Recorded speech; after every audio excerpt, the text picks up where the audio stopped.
Hadirin yang kami muliakan, selanjutnya kita akan mengikuti sambutan dengan hormat kepada Bapak Profesor Dr. Luqman S. Tahir MA, disilahkan. Al-Muhtaram Ad-Doktor Luqman S. Tahir, Magister fil Ulum, falyatafaddal mashkura. Assalamualaikum warahmatullahi wabarakatuh. Alhamdulillahi rabbil alamin, hamdan na'imin, hamdan syakirin, hamdan yuafi ni'amahu wa yukafi mazidah. Ya Rabbana lakal hamdu kama yanbaghi li jalali wajhika wa azimis sultanik. Salatu wassalamu ala rasulillah wa ala alihi wa sahbihi wa mawala. Amma ba'd. Yang kami hormati Bapak Gubernur Sulawesi Tengah, dalam hal ini diwakili oleh Asisten 3 Bapak Haji Mulyono, SE, AK, MM. Alhamdulillah, terima kasih hadir pada kesempatan wisuda pada hari ini. Yang mewakili Ketua Layanan Pendidikan Tinggi Wilayah 16 hadir juga bersama-sama kita, mewakili Kopertais Wilayah 8, Rektor Universitas Al-Herat, Ketua Senat, Sekretaris, dan seluruh anggota Senat, Ketua Asosiasi Perguruan Tinggi Swasta, Profesor Dr. Ajindra, sekaligus Ketua Muhammadiyah. Ada juga saya lihat yang mewakili Rektor Universitas Negeri UIN Dato Karama Palu, para pimpinan bangsa Kota Palu yang hadir pada hari ini, seluruh sivitas akademika, wabil khusus tentunya para wisudawan S1 Angkatan 32 dan profesi dokter ke-9. Hadirin yang berbahagia, izinkan saya pertama menyampaikan salam dari Ketua Yayasan Al-Herat, Habib Ali bin Muhammad Al-Jufri, yang di dalam momen yang sangat berbahagia ini beliau meminta maaf karena ada agenda yang tidak bisa beliau tinggalkan, dan di surat itu langsung mendisposisi kepada saya sekaligus meminta saya untuk mewakili beliau menyampaikan sambutan di acara yang istimewa ini. Beliau meminta saya menerjemahkan tentang pentingnya akhlak. Itu yang beliau sampaikan kepada saya, sehingga ya, mungkin ini akan menjadi perhatian tentunya para seluruh jajaran pimpinan ya, di lingkungan Universitas Al-Herat. Hari ini ada 2 kasus yang ingin saya angkat. Yang pertama itu sekitar 12 tahun yang lalu. Ada pertemuan kurang lebih puluhan rektor di dalam sebuah konferensi di Universitas Michigan, Amerika. Nah, salah satu rektor pada saat itu memberikan beberapa alasan argumentasi menyangkut tentang melihat eksistensi perguruan tinggi, terutama di Amerika ketika itu. Jadi Dr. Benjamin Mayer itu salah satu rektor di Morehouse College, Georgia, Amerika.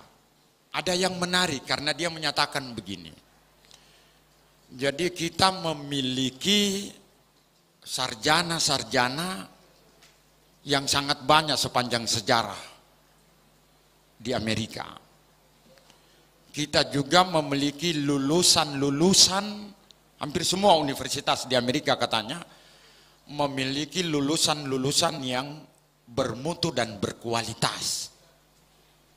Tetapi menurutnya kemanusiaan kita adalah kemanusiaan yang berpenyakit.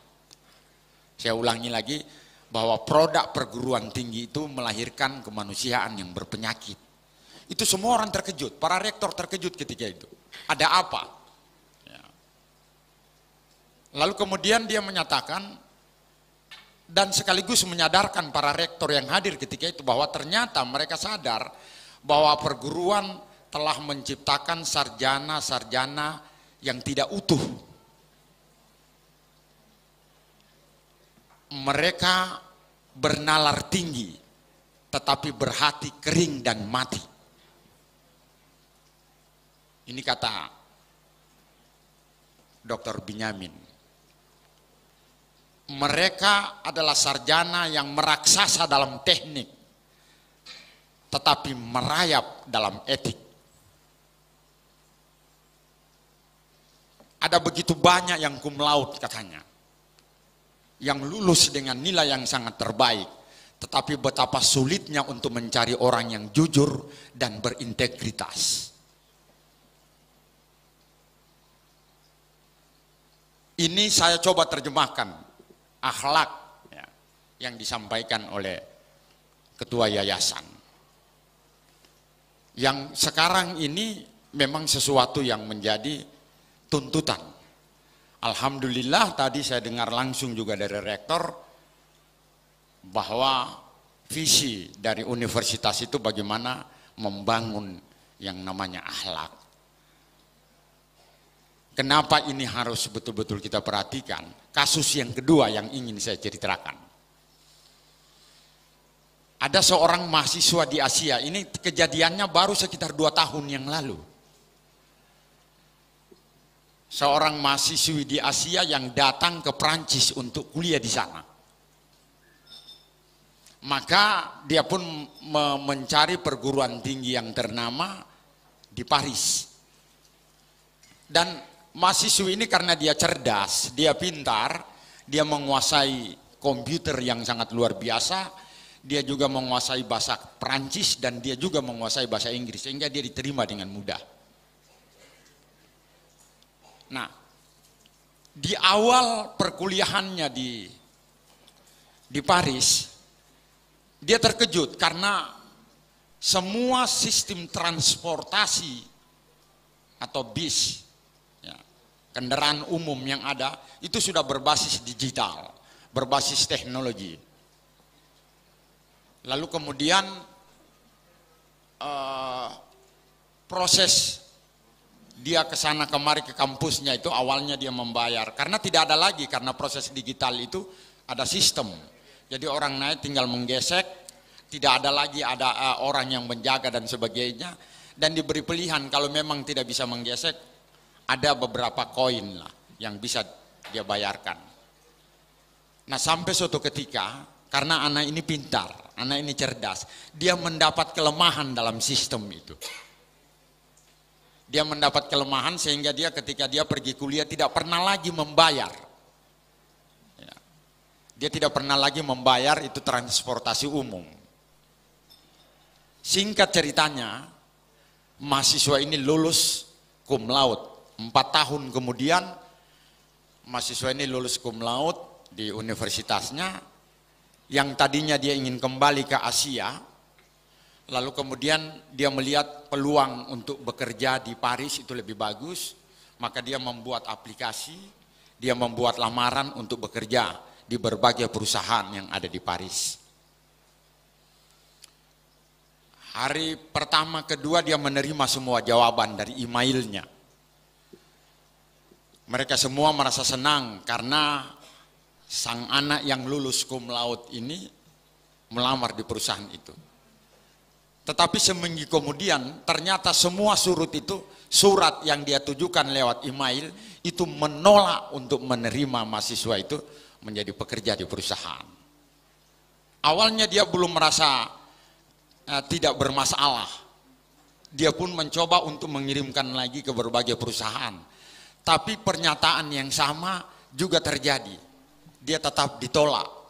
Sehingga anak mahasiswi ini menyatakan, karena dia merasa dia pintar, dia merasa dia hebat, dia lalu menyatakan ini rasis.